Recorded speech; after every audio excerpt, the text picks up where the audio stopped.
బెల్గావ్ నుంచి ఉటావుటిన మేము ఢిల్లీకి బయలుదేరి వారి కుటుంబాన్ని కలిసిన వారి సతీమణిని కలిసి నన్ను నేను పరిచయం చేసుకున్నా.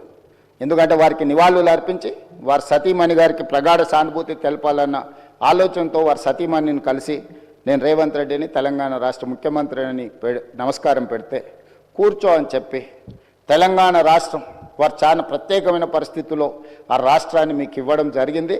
మన్మోహన్ సింగ్ గారికి తెలంగాణ రాష్ట్రం అంటే ప్రత్యేకమైన అభిమానం ఉంది. ఆ రాష్ట్రాన్ని మీరు కష్టపడి అభివృద్ధి పదం వైపు నడిపించండి, మన్మోహన్ సింగ్ గారి ఆశీస్సులు మీకు ఉంటాయి అని చెప్పి వారి సతీమణి చెప్పినప్పుడు స్పష్టంగా కుటుంబం మొత్తం తెలంగాణ ప్రజలకు అండగా నిలబడుతుందని నాకు అనిపించింది అధ్యక్ష. తెల్లవారి ఏఐసిసి ఆఫీస్ నుంచి వారి శివయాత్రకు బయలుదేరడానికి అన్ని ఏర్పాట్లు చేసినప్పుడు వారి వాహనంలో కూర్చోవడానికి నన్ను ముందుకు పిలిస్తే నేను అక్కడికి వెళ్ళి నించున్నాను. పక్కన ఒక మహిళ నించొని మీరు ఎవరు అని అడిగింది. నేను వారిని ఎవరో సహజంగా అక్కడికి వచ్చిన వారికి నివాళులు అర్పించడానికి వచ్చిన వాళ్ళు ఎవరో అనుకొని చాలా క్యాజువల్గా మాట్లాడాను అధ్యక్ష. కాసేపు అయినాక మాట్లాడితే వారు మన్మోహన్ సింగ్ గారి రెండవ కుమార్తె. అంటే ఎంత సింపుల్గా ఎంత నిరాడంబరంగా వారి రెండవ కుమార్తె అక్కడ నించోవడం అనేది ఆ కుటుంబం యొక్క నిరాడంబరత. అంటే ఒక ప్రధానమంత్రిగా 10 సంవత్సరాలు ఆర్బీఐ గవర్నర్గా ఆర్థిక మంత్రిగా వివిధ హోదాలలో ఈ దేశానికి సేవలు అందించిన మన్మోహన్ సింగ్ గారి కుటుంబము అంత నిరాడంబరత ప్రదర్శించి అంత సామాన్యులు అక్కడికి వచ్చిన వారి అభిమానులు వారి శ్రేయోభిలాషుల మధ్యలో నించొని వారి నివాళులు అర్పించే కార్యక్రమంలో పాల్గొన్నారంటే వారు ఒక గొప్ప విలువలతో వాళ్ళ పిల్లలని వాళ్ళ కుటుంబాన్ని ముందుకు నడిపించిండు.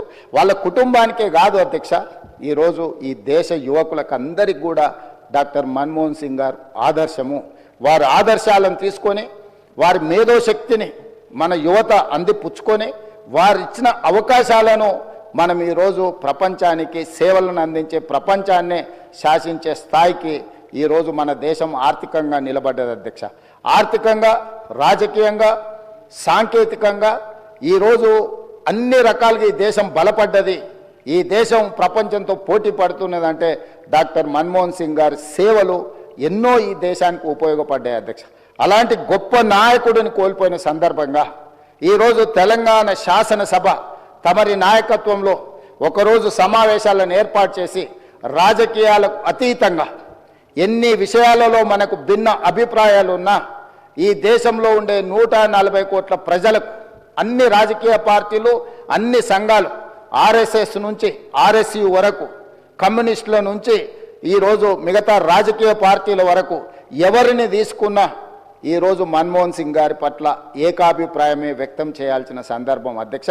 అందుకే మీ అందరి తరఫున సభలో అందరి సభ్యుల సంపూర్ణ సహకారంతో డాక్టర్ మన్మోహన్ సింగ్ గారికి భారతరత్న ఇచ్చి వారి గౌరవాన్ని ఏ పదవులైనా ఏ హోదాలైనా వాటికే వన్నె తీసుకొచ్చిన మన్మోహన్ సింగ్ గారు. అందుకే ఈరోజు వారికి భారతరత్న ఇవ్వాలని తమరి ముందు ఈ సభలో సభ్యులందరి ఆమోదం కోరుతూ ఈ తీర్మానాన్ని ప్రవేశపెట్టిన.